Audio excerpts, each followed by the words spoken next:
एक दिन की बात है। सभी परिंदे जंगल में अनाज और फल खाने के लिए गए हुए थे। तभी चमकीली कवि की नजर एक फल पर पड़ती है। अरे ये कौन सा फल है? पहले तो मैंने इसे कभी नहीं देखा।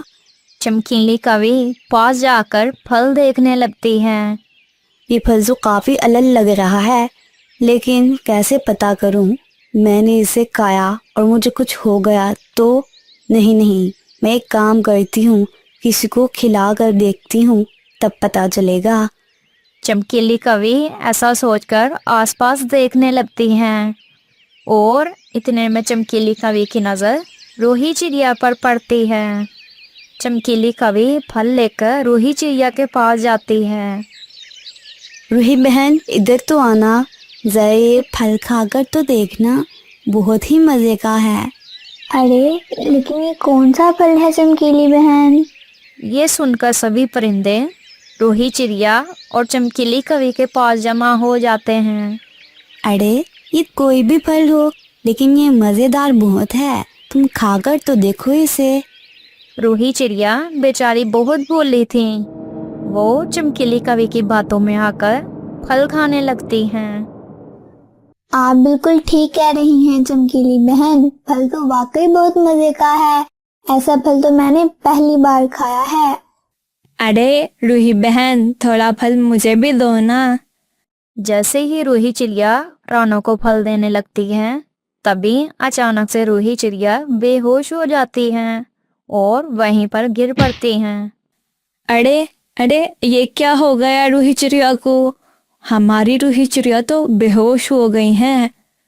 इतने में रूही चिड़िया को वापिस से कुछ होने लगता है और वो अचानक से बड़ी हो जाती हैं। रूही चिड़िया को देखकर सभी परिंदे हैरान हो जाते हैं। अरे रूही बहन, ये क्या हो गया तुम्हें? तुम इतनी बड़ी कैसे हो गई? अरे ये क्या, रूही चिड़िया तो बूथिया चिड़िया बन गई। अरे सभी लोग भागो यहाँ से, वरना ये हमें खा जाएगी। सभी परिंदे ऐसा सुनकर भागने लगते हैं। वहीं रूही चिड़िया को कुछ भी पता नहीं चलता कि आखिर उसके साथ हुआ क्या है। अरे रुको, तुम सब लोग कहाँ जा रहे हो? भला मुझसे दूर क्यों भाग रहे हो? सभी परिंदे रूही चिड़िया को इतना बड़ा देखकर डर के मारे अपने अपने घोंसलों की तरफ भागने लगते हैं। या खुदा, मैं इतनी बड़ी कैसे हो गई भला? और मेरे साथ ये क्या हो गया है? ज़रूर उस फल को खाने की वजह से मेरा ये हाल हुआ है। दूसरी तरफ सभी परिंदे डर के मारे चमकीली कवि के घर पर जाकर छुप जाते हैं।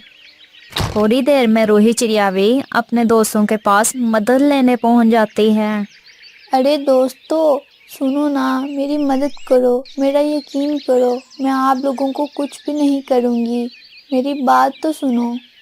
तू जा यहाँ से, तू अब बूथिया चिड़िया हो गई है। हम सब जानते हैं कि तुम हम में से किसी को नहीं छोड़ने वाली। अरे हाँ चमकीली बहन, आपने बिल्कुल ठीक कहा। अगर तुमने हमें छुआ और हम तुम्हारे जैसे हो गए तो?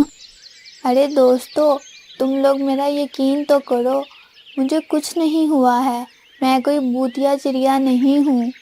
अरे दोस्तों, हमें रूही चिड़िया की मदद करनी चाहिए। मुझे लगता है वो मुसीबत में है और हमें उसे इस हालत में अकेला नहीं छोड़ना चाहिए। अरे नहीं नहीं, वो अब भूतिया चिड़िया हो गई है।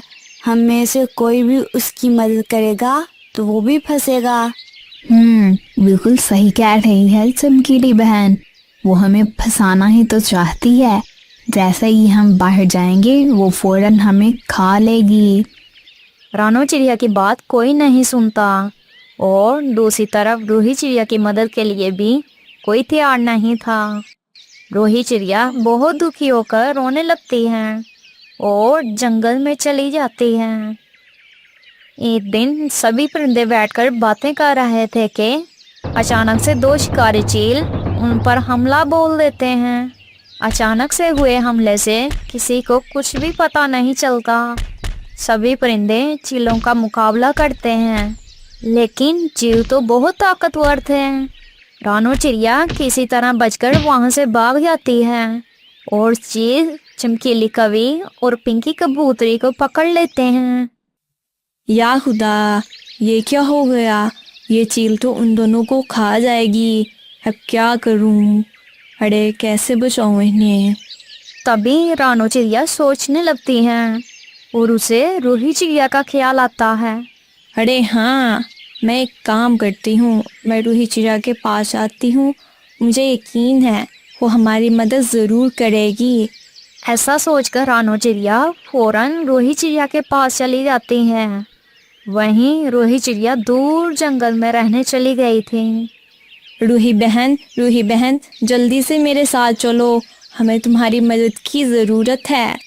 अरे ऐसा क्या हो गया है रानू बहन? रानो चिड़िया तभी रूही चिड़िया का जो कुछ भी हुआ सब कुछ बता देती है और जोर जोर से रोने लगती है। रानू बहन, आप बिल्कुल भी परेशान ना हो, मैं हूँ ना, हम दोनों मिलकर सब सही कर लेंगे। अरे हाँ, मुझे भी यही उम्मीद है, लेकिन हमें जल्दी से उनके पास पहुंचना पड़ेगा, वरना वो शिकारी चील उन्हें खा जाएंगे। हाँ रानू बहन, चलो चलते हैं। एक काम करो, तुम मेरी पीठ पर बैठ जाओ, ऐसे हम लोग जल्दी पहुंच जाएंगे। ऐसा बोलकर रूही चिड़िया और रानो चिड़िया चील के घोंसले की तरफ चली जाती हैं। वहीं दोनों चील, चमकीली कवि और पिंकी कबूतरी को खाने की पूरी तैयारी में थे। अरे दोस्त, कब से ताज़ा गोश्त नहीं खाया? आज तो मज़ा ही हमें वाला है। बिल्कुल सही कहा तुमने। ये परिंदे तो बहुत टेस्टी लग रहे हैं, खाने में बहुत ही मज़ा आने वाला है। दोनों चील इसी तरह आपस में बातें कर रहे थे। तभी रूही चिड़िया और रानो चिड़िया वहां पर आ जाती हैं। रूही चिड़िया जोर से चील के घोंसले पे चोंच मार देती है, जिससे चील का घोंसला नीचे गिरकर टुकड़ों में बढ़ जाता है। अरे ये क्या हो गया? किसने किया ये? किसकी इतनी हिम्मत? तभी दोनों चीलों की नजर रूही चिड़िया पर पड़ती है। रूही चिड़िया को देखकर चील डर जाते हैं, क्योंकि रूही चिड़िया इतनी बड़ी जो थी, और वो दोनों भागने लगते हैं। तभी रूही चिड़िया दोनों को पकड़कर मजा सिखाती है और पकड़कर दूर जंगल में फेंक देती है।